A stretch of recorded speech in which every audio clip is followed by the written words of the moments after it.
یہ دوائیں ہم نے ایک جانور پر آزمائی ہیں، اب میں ایک انسان کی حیثیت سے خود پر آزماؤں گا، خاطر خواہ کامیابی ہوگی تو تمہیں بھی ایک غیر معمولی انسان بنا دوں گا۔ پاشا نے کہا، میں تمہارا محتاج نہیں ہوں اور نہ ہی ایک یہودی پر بھروسہ کر سکتا ہوں۔ تجربات کے پہلے دن سے ہی میں دواؤں کی کامیابی اور ناکامی کی رپورٹ اور ان دواؤں کے اوزان نوٹ کرتا رہا ہوں اور اپنے لیے علیحدہ دوائیں تیار کرتا رہا ہوں۔ تمہاری اطلاع کے لیے عرض ہے کہ میں انہیں استعمال بھی کر رہا ہوں۔ مجھے پاشا کی طرف سے خطرہ محسوس ہوا۔ میں اس کے مقابلے میں بہت بوڑھا تھا۔ اگرچہ دوائیں مجھے طاقتور بنا رہی تھیں تو پاشا کو بھی مجھ سے زیادہ طاقتور اور جوان بناتی جا رہی تھیں۔ میں دواؤں کے فارمولے لے کر ایک رات چپ چاپ وہاں سے نکل بھاگا، پھر نگر نگر بھٹکتا ہوا اپنے ملک اسرائیل پہنچ گیا۔ یہودی جیفری ہیرلڈ نے پوری تفصیل سے اپنی داستان لکھی تھی۔ بندر آدمی ہیرو کے بارے میں آخری صفحات پر لکھا تھا۔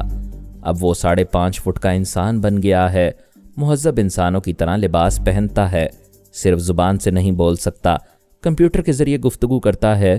اب وہ بندر آدمی ہیرو مجھ سے باغی ہو رہا ہے۔ میں اسے اپنا تابعدار بنا کر رکھنا چاہتا ہوں، لیکن وہ آزادی کا تقاضا کر رہا ہے۔ میں نے اس پر اتنی محنت اس لیے نہیں کی ہے کہ وہ آزادی کے نام پر کسی دوسرے کے جال میں پھنس جائے اور اس کی غیر معمولی صلاحیتوں سے دوسرے فائدہ اٹھائیں۔ ہمارا گھوڑا ہمیں اپنی پیٹھ پر سواری نہ کرنے دے تو اسے گولی مار دینی چاہیے۔ آج رات میں اسے تفریح کے بہانے کسی ویرانے میں لے جاؤں گا، پھر اسے گولی مار دوں گا۔ اب مجھے قتل کرنے کی تیاری کرنی ہے۔ اس کا کام تمام کرنے کے بعد یہ صفحہ مکمل کروں گا۔ تحریر ختم ہو گئی تھی، وہ صفحہ مکمل نہیں ہوا تھا۔ جمیلہ راضی نے دوسرے صفحات الٹ کر دیکھے، سب سادے تھے۔ وہ ڈائری لکھنے والا یہودی جیفری ہیرلڈ واپس آ کر صفحہ مکمل نہیں کر پایا تھا۔ اسے ظاہر ہو رہا تھا کہ وہ پھر اپنی ڈائری کے پاس آنے کے قابل نہیں رہا تھا۔ اس نے ڈائری کو بھی ایک طرف رکھ دیا، پھر بیگ کے اندر سے کاغذات کا پلندہ نکالا۔ سرسری طور سے دیکھنے پر معلوم ہو گیا کہ وہ غیر معمولی دواؤں کے فارمولے ہیں اور اس میں ترکیب استعمال بھی لکھی ہوئی تھی۔ وہ ان تمام کاغذات کو توجہ سے پڑھنے لگی۔ میڈیکل کی تعلیم کام آ رہی تھی۔ وہ تمام طبی اصطلاحات کو سمجھتی جا رہی تھی۔ تمام نکات کو اچھی طرح سمجھنے کے بعد اس نے جسمانی توانائی کی دوا کی ایک ڈبیا اٹھائی، چٹان کے سائے سے باہر کھلے آسمان کے نیچے آئی، پھر ریت پر 2 زانو ہو کر اس نے سجدہ کیا۔ اللہ تعالیٰ کی مہربانیوں کا شکر ادا کرتے کرتے روتی رہی۔ پھر سجدے سے اٹھ کر اس نے ڈبیا کھولتے ہوئے کہا، یہ پہلی خوراک شروع کرتی ہوں اللہ کے نام سے جو بڑا مہربان ہے اور نہایت رحم والا ہے۔ اس نے وہ پہلی خوراک حلق سے اتار لی۔ 2 آنکھیں اسے دیکھ رہی تھیں۔ ہاں، 2 آنکھیں اسے دیکھ رہی تھیں، لیکن وہ آنکھیں کس کی ہیں؟ وہ آنکھیں میری ہیں۔ جی ہاں، میں اپنی داستان کا آپ راوی ہوں۔ میری 2 آنکھیں دیکھ رہی ہیں، تبھی میں یہ سب کچھ بیان کر رہا ہوں۔ سوال پیدا ہوتا ہے کہ میں یہ سب کچھ کیسے دیکھ رہا ہوں؟ کیا جمیلہ راضی اور اس کے دشمنوں کی نظروں سے اوجھل ہوں اور غائب رہ کر سارا تماشا دیکھ رہا ہوں؟ نہیں، میرے پاس غیب کا کوئی علم نہیں ہے۔ واقعہ یوں ہے کہ عادل اور ہیرو کو فرانس کے خصوصی طیارے سے رخصت کرنے کے بعد میں بھی اسرائیل کی سرحد پار کرنا چاہتا تھا۔ جناب علی اسد اللہ تبریزی نے ہدایت دی کہ میں اسرائیل کی شمال مشرقی سرحد عبور کروں۔ اب مجھے کچھ عرصہ مشرق وسطیٰ کے ممالک میں رہنا ہے۔ جب میں سرحد کی طرف روانہ ہوا تو میرے ساتھ کھانے پینے اور پہننے اوڑھنے کا کافی سامان تھا، اور میرے مزاج کے خلاف میرے پاس ہتھیار اور کارتوس کا ذخیرہ بھی تھا۔ زندگی میں پہلی بار میں اتنے سامان کے ساتھ سفر کر رہا تھا، کیونکہ یہ تبریزی صاحب کا حکم تھا۔ راستے میں کوئی خاص رکاوٹ پیش نہیں آئی۔ سرحدی چوکی پر برائے نام فوجی تھے۔ میں نے ایک آفیسر کے دماغ پر قبضہ جما کر ایک جعلی کارڈ دکھایا، خود کو ایک آرمی آفیسر ثابت کیا۔ آفیسر نے میری گاڑی کی تلاشی لینے سے سپاہیوں کو منع کر دیا، پھر مجھے سلیوٹ کر کے کہا، آپ کی اجازت ہو تو میں دریا کے ساحل تک آپ کو چھوڑ آؤں۔ میں نے کہا، بے شک تم میرے ساتھ تنہا آ سکتے ہو۔ وہ میرے پاس آ کر بیٹھ گیا۔ دوسرے لفظوں میں اسے میں نے اپنے ساتھ چلنے پر مجبور کیا تاکہ میرے آگے بڑھ جانے کے بعد وہ پیچھے رہ کر کوئی گڑبڑ نہ کرے۔ وہ ساحل تک میرے ساتھ آیا۔ موٹر بوٹ والے کو حکم دیا کہ صاحب دریا میں آگے جانا چاہتے ہیں، ان کا سامان بوٹ میں رکھو۔ تمام سامان بوٹ میں رکھ دیا گیا۔ میں نے آفیسر سے الوداعی مصافحہ کرتے ہوئے کہا، یہاں میری گاڑی میں بیٹھ کر انتظار کرو، میں جلد ہی واپس آؤں گا۔ اسی وقت سونیا ثانی نے آ کر کہا، پاپا میں اسے قابو میں رکھوں گی، آپ جائیں۔ میں بوٹ میں آ کر بیٹھ گیا۔ جب وہ دریا کی لہروں پر آگے بڑھی تو میں لیٹ گیا۔ یہ جناب تبریزی صاحب کی ہدایت تھی کہ میں سو جاؤں۔ اس ہدایت کے مطابق میں نے زندگی میں پہلی بار اصول کے خلاف دماغ کو سونے جاگنے کی ہدایات نہیں دیں۔ ذرا سی دیر میں سو گیا یا اپنی ذات سے غافل ہو گیا۔ تب میں نے دیکھا کہ میں سو رہا ہوں لیکن میری آنکھیں جاگ رہی ہیں اور یہ دو آنکھیں اسے دیکھ رہی ہیں۔ ڈاکٹر محمد انیب سلیمی کے ساتھ مزید اقساط سننے کے لیے ہمارے چینل کا سبسکرائبر بنیں اور ساتھ ہی بیل آئیکن کو کلک کریں تاکہ آپ کو ہر آنے والی نئی ویڈیو کے متعلق نوٹیفیکیشنز ملتی رہیں۔ ہماری ویڈیوز کو لائک اور شیئر کریں اور ہمیں اپنی دعاؤں میں یاد رکھیے گا۔ ISI اور پاک آرمی زندہ باد، پاکستان پائندہ باد۔ ہم پھر ملیں گے انشاءاللہ ایک نئی قسط کے ساتھ، تب تک کے لیے اللہ حافظ۔